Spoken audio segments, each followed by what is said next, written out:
Hello aspirants, my name is Ashish Kumar Pal from Stats Academy team. So today we will talk about the most neglected but some very important topic for UPSC ISS. Last video में हमने बात किया था official stats के लिए कि how to approach official stats for ISS. So आज हम बात करेंगे how to approach linear model and econometrics.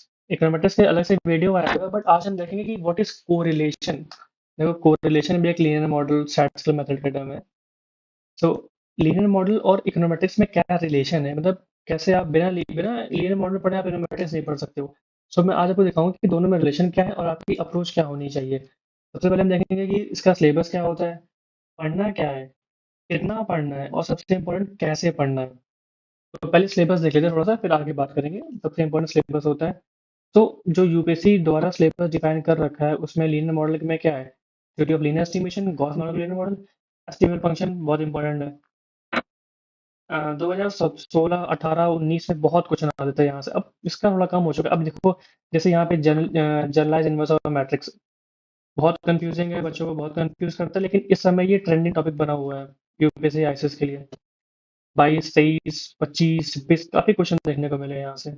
और यहाँ पे टॉपिक क्या इंपॉर्टेंट है, लीस्ट स्क्वायर एस्टिमेशन कैसे किया जाता है. फिर दूसरा टॉपिक है one way ANOVA, one way and two way ANOVA, fix effect model, random effect model, analysis of variance for two way classification only. And last topic है multiple comparison due to टंकी Shafi student Neumann क्यूल्डन. अब ये पढ़ना है नहीं पढ़ना ये मैं आप पेपर छोड़ता हूँ, बाकी समझदार को इशारा काफी है, क्योंकि नहीं है उतना रेलिवेंट टॉपिक नहीं है. मैंने आपको क्या बताया, क्या पढ़ना है कितना पढ़ना है दोनों इंपॉर्टेंट है. अब देखते हैं इकोनोमेट्रिक का सिलेबस. इकोनोमेट्रिक का सिलेबस मैं देखो कितना बड़ा, कितना हैवी सिलेबस दिखा रखा है यहाँ पे. इसको बस 4 लाइन में लिख सकते सिलेबस को. अभी मैं दिखाऊंगा आपको. इकोनोमेट्रिक सिलेबस में क्या है, nature of econometrics, general linear model. General linear model क्या होता है, मल्टीपल लीनियर रिग्रेशन, एमएलआर को ही बोलते हैं जनरल लीनियर मॉडल. ठीक है. Ordinary least square estimation, generalised least square estimation, pure NV estimation, फिर ऑटो कोरिलेशन आ गया, मल्टी कोरिलेटी आ गया. एंड यहाँ से आपके आपका इंस्ट्रूमेंटल वेरिएबल, नॉक अप्रोच किसके अंदर आता है, डिस्ट्रीब्यूटेड लाइक मॉडल में आता है. एक आ गया आपका टॉपिक आ गया साइमल्टेनियस मॉडल. यही पे टॉपिक होगा आपका हेटेरोस्कालर स्टडी. और फिर ये रहा आपका एस्टिमेशन ऑफ साइमल्टेनियस मॉडल. इसमें दो टॉपिक होते हैं, टू एस एल और थ्री एस एल. अब थ्री एस एल पढ़ना है नहीं पढ़ना ये मैं आपके ऊपर छोड़ता हूँ. मैंने क्या बोला, क्या पढ़ना है कितना पढ़ना है दोनों इंपॉर्टेंट है. अब देखो यहाँ से कुछ ऑब्जर्व. आईएसएस में क्या होता है, पेपर टू में लीनियर मॉडल कितने मार्क्स का आता है. जनरली देखा जाए तो आईएसएस पेपर टू में आपके 4 टॉपिक्स हैं, linear model, estimation, hypothesis, official statistics. लेकिन लीनियर मॉडल के देखा जाए तो 20 क्वेश्चन आने चाहिए. कभी कभी आते हैं कभी कभी नहीं आते हैं, लेकिन जनरली आपको 12 से 16 क्वेश्चन देखने को मिलेंगे. तो कहीं ना कहीं 35 से 40 मार्क्स कवर करता है ये. थोड़ा बहुत ऊपर नीचे हो सकता है, कब क्या पता 50 क्वेश्चन भी आ सकते हैं, मतलब 50 मार्क्स भी आ सकते हैं, क्या पता 40 मार्क्स आ सकते हैं. और अगर यहाँ से देखें, देखो रिग्रेशन एंड कोरिलेशन दोनों किसके इंपॉर्टेंट पार्ट है, दोनों इंपॉर्टेंट पार्ट है आपका किसके लिए, स्टैटिस्टिकल मेथड के लिए. तो कोरिलेशन देख रहे हो, लीनियर मॉडल है, इकोनोमेट्रिक्स है, वहाँ पे स्टैटिस्टिकल मेथड भी है. इसे कुछ स्टैटिस्टिकल मेथड अगर आपको रिग्रेशन नहीं पढ़ा होगा आपने, तो मल्टीपल रिग्रेशन हो गया, पार्शियल रिग्रेशन हो गया, कोरिलेशन में कोरिलेशन रेशियो है, inter class correlation, rank correlation, और रिग्रेशन में इनके बीच का एंगल हो गया. तो ये सब क्वेश्चन आते हैं स्टैटिस्टिकल मेथड में. कहीं ना कहीं आपको 5-6 क्वेश्चन यहाँ से देखने को मिल जाते हैं.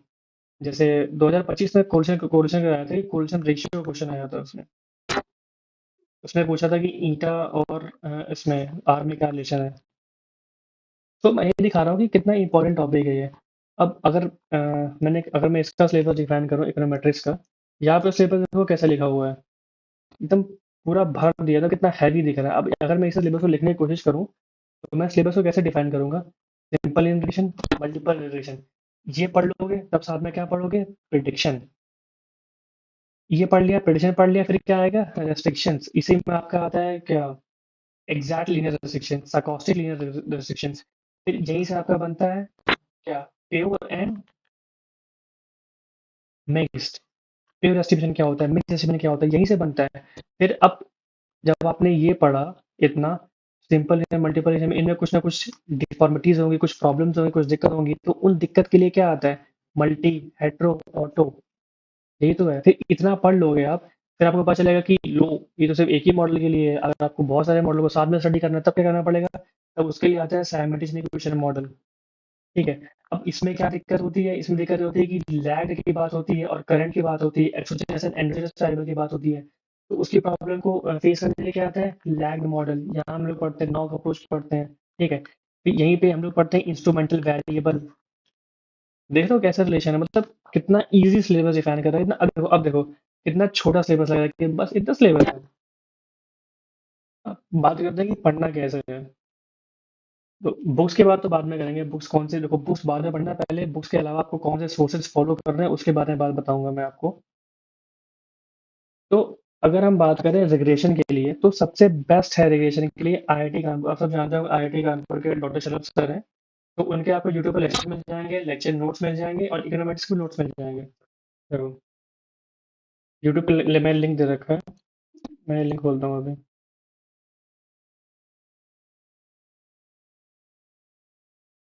इसमें क्या है, पूरा सब कुछ अच्छे से सबने एक्सप्लेन कर रखा है कि लिनियरेशन क्या होता है, बेसिक कॉन्सेप्ट पहले बताया।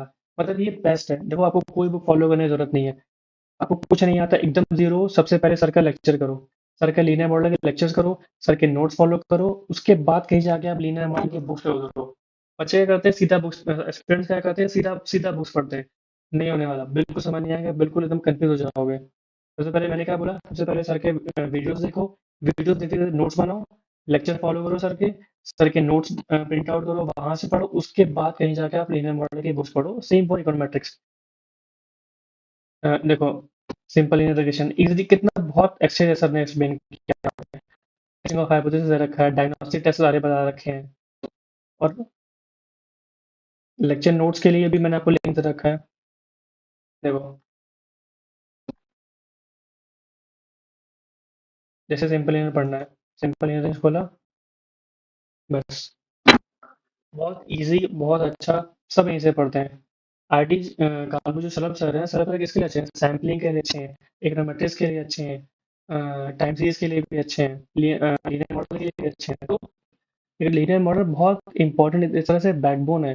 अब आपका स्टैटिस्टिकल मेथड में जाए और चाहे वो इकोनोमेट्रिक्स में जाए।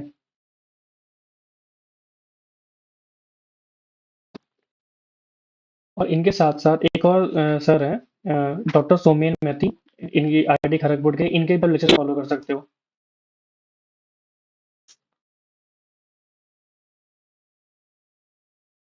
देखो सर ने बहुत अच्छे से एक्सप्लेन कर रखा है कि सिर्फ एसएलआर क्या है और फिर एमएलआर क्या होता है। ठीक है, बेस्ट डिसीजन मॉडल कौन सा है, मल्टी के बाद ट्रांसफॉर्मेशन, डमी वेरिएबल्स। ठीक है, उसके बाद जनरलाइज लीनियर मॉडल, ये सब तो इंपॉर्टेंट टॉपिक्स हैं। तो ये तरीका है कि आपको पढ़ना कैसे है। अब मैं आपको बताऊंगा कि नोट्स कैसे बनाने हैं। हमने क्या क्या देख लिया कि सिलेबस क्या होता है, मैंने आपको सिलेबस अच्छे से डिफाइन करके बताया। देखो ये तरीका है कि कैसे चीज़ों को डिफाइन किया जाता है। आपको भी ऐसे पढ़ना होगा। मैं सिलेबस देखा नहीं है, मेरे को सिलेबस याद है, आपको भी सिलेबस याद होना चाहिए ऐसे ही। क्या देखना है, क्या फॉलो करना है, देख लिया हमने। लेक्चर्स कहाँ से करने हैं वो देख लिया। शुरू कैसे करनी है, सबसे इंपॉर्टेंट होता है कि शुरू कैसे करनी है, वो मैंने आपको बता दिया कि शुरू कैसे करनी है। एक बार शुरू कर लोगे, फिर लेक्चर्स कर लोगे, फिर उसको 4 बार रिवाइज करोगे, फिर जाके आप ये बुक्स पढ़ लोगे। अब बुक्स की बात करें तो इसमें कौन सी बुक फॉलो करनी होती है आपको? देखो, इसके लिए तो आपको डायरेक्टली ये बुक फॉलो कर सकते हो आप। लीनियर मॉडल के लिए तो सीधा ये अनोवा के लिए फॉर्मूला फॉलो कर लो। सबसे इंपॉर्टेंट है मॉन्टगोमेरी। बस सिर्फ एक बुक फॉलो करो, काफी है। सिमिलर फॉर इकोनॉमेट्रिक्स के भी करो, दामोदर गुजराती फॉलो करो और सर के लेक्चर फॉलो करो, बस इतना काफी है। अब सब कुछ हमने देख लिया। अब आखिरी में मैं बात करूंगा कि नोट्स कैसे बनाने होते हैं।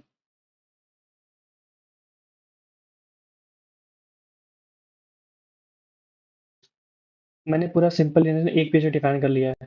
ठीक है, beta not beta one variance क्या होता है, उनके बीच का रिलेशन क्या होता है। क्वेश्चन यहीं से आते हैं। अब इस एक पेज से इस एक पेज से कम से कम नहीं तो 50 क्वेश्चन बनाए जा सकते हैं, 50 क्वेश्चन। ठीक है, उसके बाद ये देखो, ये सब ये मल्टीप्लिकेशन का है। साथ यहाँ पे साइड में सब लिखा हुआ है कि फिक्स मॉडल कैसे होता है, उनके बीच का रिलेशन क्या है। ठीक है, हैट मैट्रिक्स क्या होती है। तो आपको भी ऐसे ही फॉलो करना है, ऐसे ही नोट्स बनाने हैं।